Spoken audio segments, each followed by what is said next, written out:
France. Alors, vous avez appelé, il y a quelques jours, à l'annulation du débat à l'UMP sur la laïcité. Vous n'avez pas été entendu. Pourquoi vous estimez qu'un tel débat ne doit pas avoir lieu ?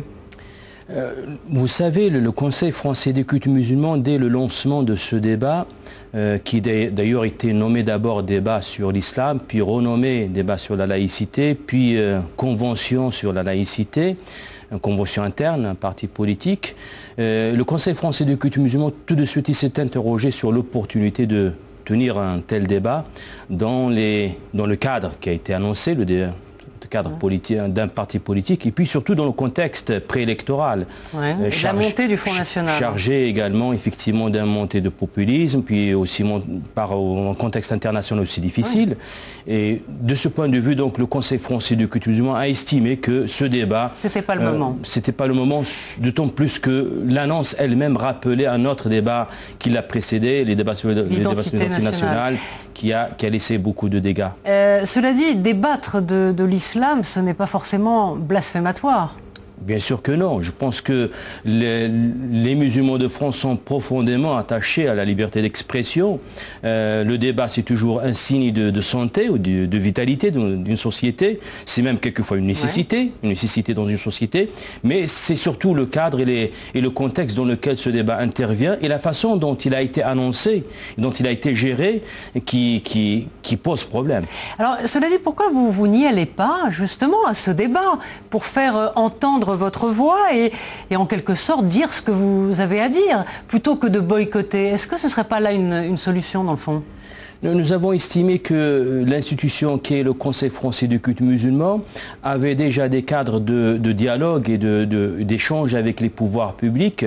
Ce cadre de dialogue était le plus approprié du point de vue institutionnel parce que nous estimons qu'une question importante que la laïcité devrait être traitée dans un cadre institutionnel beaucoup plus approprié. Le fait qu'un parti politique s'empare du sujet, forcément... Un seul parti politique, forcément ça... Vous y seriez allé dans d'autres conditions, c'est-à-dire dans un débat national avec plusieurs partis politiques, toutes les instances? Je dirais si par exemple l'Assemblée nationale s'était emparée du sujet ou le Sénat s'était emparé du sujet, ou s'il y avait un dialogue, un débat entre les cultes eux-mêmes. D'ailleurs, la création de la conférence des représentants de cultes en France avait comme objectif de créer cet espace d'échange et de dialogue. Et d'ailleurs, la tribune consignée d'une façon commune, une parole commune des cultes, montre qu'il y a aujourd'hui une coopération entre les cultes en confiance et qui compte contribuer pour que le religieux soit un facteur de paix et de progrès dans notre société. Alors justement, dire que ça risque de stigmatiser les musulmans, alors c'est vrai qu'avec le débat sur l'identité nationale, ça a parfois laissé cours, on va dire, à une sorte de défouloir parfois un peu raciste. Cependant, est-ce que là, vous ne portez pas d'un seul coup comme ça une posture victimaire avant même que ce débat ait lieu? Je ne pense pas en fait. Si vous voulez, le débat il a été annoncé dès le départ, la façon dont il a été engagé. Avec des annonces qui rappellent quand même le débat sur l'identité nationale. Nous avons reçu cette déclaration malheureuse sur le prêche en langue arabe, disant qu'il serait désormais interdit de prêcher en arabe, comme si dans les autres traditions religieuses, il n'y a que le français qui est utilisé.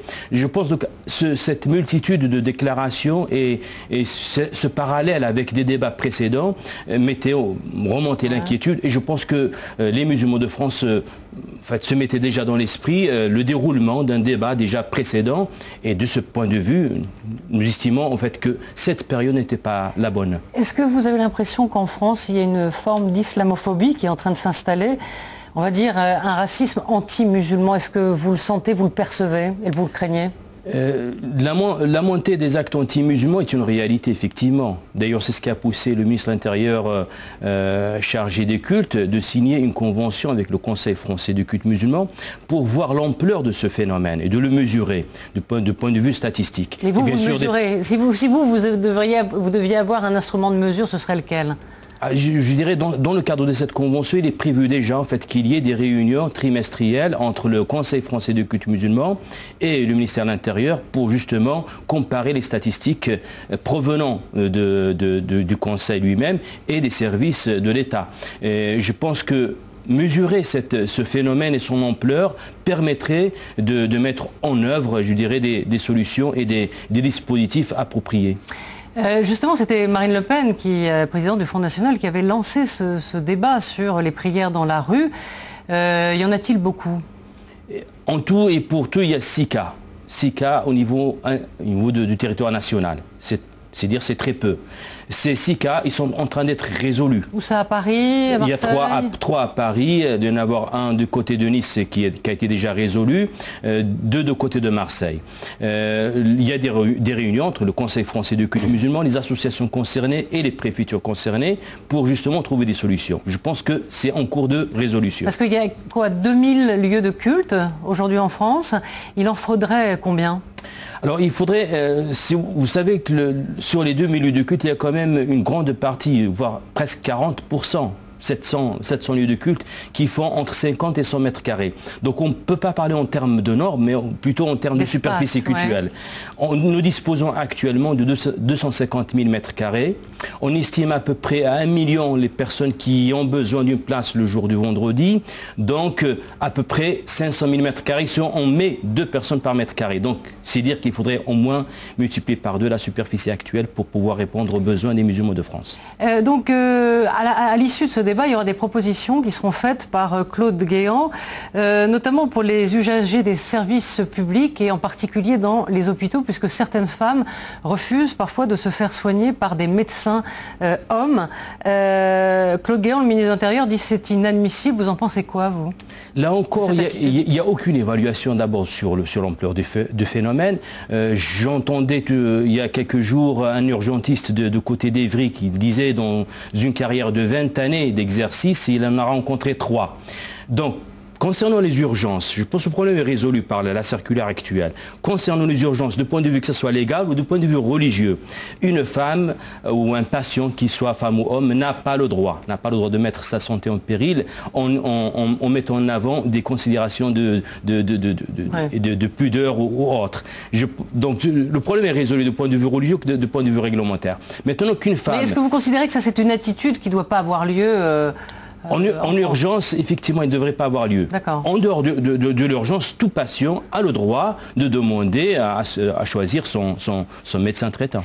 Alors, le CFCM, qui donc avait été créé en 2003 par Nicolas Sarkozy, quel est le bilan de cette institution? Est-ce que vous avez, on va dire, assis votre légitimité aujourd'hui? Certains pensent que non. Le Conseil français de culte musulman, je pense aujourd'hui, est une voie nécessaire et utile dans le paysage culturel français. Il a apporté d'abord une reconnaissance à l'islam de France comme religion, comme toutes les autres, je pense à pied d'égalité. Ça, je pense, la première réalisation, c'est le fait d'inscrire le culte musulman dans le paysage culturel français. En dehors de cette réalisation symbolique, il y a bien sûr des réalisations concrètes. Sur les lieux de culte, par exemple, à la création du CFCM, il y avait à peu près 1300 lieux de culte, on est à peu près à 2000. Je pense qu'il y a un avant 2003 et un après 2003 en termes par exemple, de permis de construire. Les associations musulmanes trouvaient des difficultés énormes pour obtenir un permis de construire. Cette situation subsiste, ça va mieux, elle subsiste dans certains lieux, mais ça va beaucoup mieux. Alors quand ça a été créé, on était censé faire la différence, on va dire, entre un islam en France ou un islam de France. Et je trouve que, bon, voilà, la notion est encore assez confuse. Est-ce qu'on va dire qu'on y est arrivé ? Tant qu'on n'a pas mis de contenu sur les 2 expressions, on est en train de discuter de choses qui sont vides de sens. S'il s'agit d'un islam de France, dans le sens où un islam qui tient compte du contexte français, l'islam dans toute son histoire, ce n'est pas spécifique à la France. Dans toute son histoire, il a toujours tenu compte du contexte dans lequel il évolue. Donc de ce point de vue, on peut parler d'islam de France, d'islam de Maroc, d'islam d'Algérie, de Tunisie, d'Indonésie, de Pakistan. L'islam en France, si on parle de la réalité de l'islam comme une spiritualité universelle et sa déclinaison en France, là encore, on n'est pas en contradiction avec l'expression islam de France. Est-ce qu'il y a des cas où vous avez à combattre l'intégrisme dans certaines mosquées ou certains lieux de prière? L'intégrisme, il représente très peu je dirais dans la pratique religieuse musulmane, même les phénomènes dont on parle sont des phénomènes marginaux et l'immense majorité des musulmans de France pratiquent leur religion dans la sérénité et ils ne souhaitent que leur religion, leur pratique religieuse soit traitée comme une liberté individuelle et non pas un sujet de débat permanent. Ils demandent en quelque sorte un droit à l'indifférence. Il n'y a pas des prêches inquiétants parfois ? Il peut y en avoir, comme il peut y en avoir aussi dans toutes les autres traditions religieuses. Ces prêches, lorsqu'ils sont repérés, les pouvoirs publics font leur travail, prennent leurs responsabilités. Mais vous y veillez, vous? Et quelles sont vos priorités, très court? Nous souhaitons effectivement que les imams qui prêchent dans toutes nos mosquées soient des promoteurs d'un islam de modération, du juste milieu, qui soient des vecteurs de pacification et non pas des deux ordres. Dernière question et très court. Le financement des mosquées est relativement opaque? Très court. Pas tout à fait. Je pense que les lieux de culte dans leur construction se font dans un schéma très classique où les fidèles font contribuent dans la grande partie. Et puis, dans quelques cas très rares, il y a des financements qui peuvent venir de mécénats étrangers notamment. Merci beaucoup à vous Mohamed Moussaoui pour être passé sur le plateau de France 24.